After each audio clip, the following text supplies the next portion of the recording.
Assalamualaikum warahmatullahi wabarakatuh. Alhamdulillah, wassalatu wassalamu ala rasulillah, wala hawla wala quwwata illa billah. Sahabat Menara Ramadan yang dirahmati Allah subhanahu wa ta'ala. Setiap manusia menjalani kehidupan ini pasti akan bertemu dengan permasalahan demi permasalahan. Tua, muda, kaya maupun miskin, muslim maupun kafir, pasti akan bertemu dengan permasalahan, ujian, cobaan, dan mungkin banyak hal yang tidak sesuai dengan keinginan yang dia inginkan. Ada di antara manusia yang mendapatkan ujian dari Allah Subhanahu wa ta'ala berupa kesempitan harta. Ada di antara manusia menjalani kehidupan ini mendapatkan ujian berupa kesempitan harta, kesulitan dalam perniagaan. Ada orang lain yang mungkin setelah menjalani bahtera pernikahan yang tidak sebentar, tapi ternyata Allah Subhanahu wa ta'ala berikan ujian kepadanya berupa tidak segeranya datang keturunan. Dan ada juga mungkin orang-orang yang menjalani kehidupannya bertemu dengan permasalahan justru dengan keluarga mereka.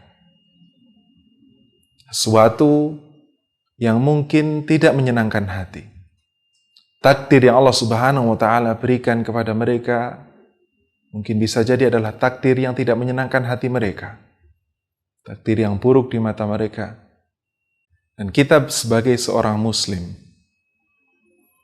seorang mukmin, seorang yang beriman kepada Allah Subhanahu wa ta'ala dan sangat yakin bahwa apapun yang Allah Subhanahu wa ta'ala kehendaki, kun fayakun. Ketika Allah Subhanahu wa ta'ala kehendaki untuk terjadi, pasti akan terjadi. Dan Allah Subhanahu wa ta'ala berikan kepada kita satu senjata, satu solusi untuk menghadapi segala permasalahan hidup. Bahkan para ulama menyebutkan ad-du'a'u silahul mu'min. Doa adalah senjata bagi seorang mukmin. Kita tahu seorang prajurit berangkat untuk berperang. Tentu senjatanya lebih dahulu untuk dia persiapkan sebelum ia berangkat kepada medan peperangan. Begitu pula seharusnya seorang mukmin menjadikan doa adalah solusi yang pertama dia lakukan. Bukan justru di nomor 2 kan? Bukan justru di nomor 3 kan, dan nomor yang sekian. Tapi seharusnya bagi seorang mukmin, doa adalah ikhtiar yang pertama dia lakukan untuk menjalani kehidupan ini. Allah Subhanahu wa ta'ala telah memberikan kepada kita permisalan-permisalan di dalam Al-Quran. Dari para nabi yang Allah Subhanahu wa ta'ala utus. Di antaranya Nabi Ayyub alaihissalam. Disebutkan Nabi Ayyub alaihissalam berdoa kepada Allah Subhanahu wa ta'ala meminta diselamatkan, disembuhkan oleh Allah Subhanahu wa ta'ala dari penyakit yang menaun. Anni massaniyad durru anta arhamur rahimin. Kemudian Allah Subhanahu wa ta'ala ijabahi doa Nabi Ayyub yang disampaikan oleh Nabi Ayyub ini dengan ketulusan. Fastajabna lahu fakashafna ma bihi min dur. Maka kami, Allah Subhanahu wa ta'ala, ijabahi doanya dan sembuhkan ia dari penyakit yang menaun. Pada kisah yang lainnya, Allah Subhanahu wa ta'ala berikan kisah Nabi Yunus alaihissalam. Yang Allah Subhanahu wa ta'ala sebutkan dalam Al-Quran wa dhannuni idh dhahaba mughadiban fadhanna an lan naqdiru alaihi fanada fi dhulumati an la ilaha illa anta subhanaka inni kuntu minadh dhalimin. Nabi Yunus yang ketika itu meninggalkan kaumnya, kemudian dia naik perahu dan dia harus turun dari perahu itu di tengah lautan yang dalam. Sehingga Allah Subhanahu wa taala takdirkan Nabi Yunus berada dalam perut ikan paus. Dikatakan dalam Al-Qur'an fi dhulumatin thalath. Berada Nabi Yunus ini pada 3 kegelapan. Pertama adalah kegelapan malam hari, kedua adalah kegelapan lautan yang dalam, yang ketiga adalah kegelapan perut ikan paus. Kemudian Nabi Yunus berdoa kepada Allah Subhanahu wa taala, la ilaha illa anta subhanaka inni kuntu minadh dhalimin. Ya Allah, tiada ilah yang patut disembah selain Engkau. Subhanak inni kuntu minadh dhalimin. Sungguh aku termasuk orang-orang yang zalim. Kemudian Allah Subhanahu wa taala ijabahi doa dari Nabi Yunus alaihi salam ini sehingga beliau alaihi salam selamat sampai ke daratan. Kisah berikutnya yang Allah Subhanahu wa taala berikan di dalam Al-Qur'an adalah kisah Nabi Zakaria alaihi salam.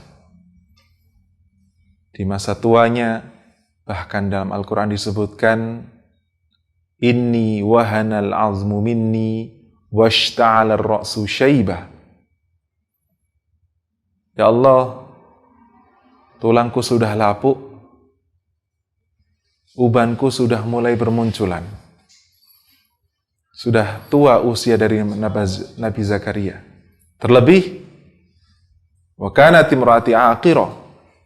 Istri Nabi Zakaria adalah perempuan yang tidak mungkin untuk mendapatkan keturunan.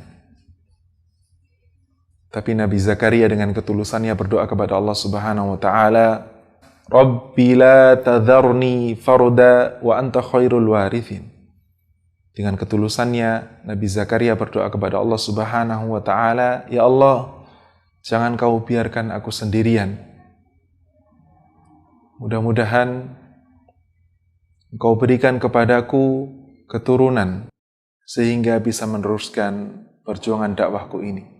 Kemudian Allah Subhanahu wa taala kabulkan doa Nabi Zakaria sehingga di kemudian hari Nabi Zakaria mendapatkan keturunan yang kelak meneruskan perjuangan dakwah beliau alaihi salam. Sahabat Menara Ramadan yang dirahmati Allah Subhanahu wa taala. Mudah-mudahan ketika kisah yang Allah Subhanahu wa taala berikan dalam Al-Qur'an tadi cukup untuk menghadirkan pada diri kita keyakinan bahwasannya doa adalah ikhtiar pertama bagi seorang mukmin. Doa adalah senjata yang Allah Subhanahu wa taala berikan bagi setiap mukmin untuk menjalani kehidupannya, untuk menghadapi permasalahan-permasalahan dan ujian-ujian yang Allah Subhanahu wa taala berikan kepada kita.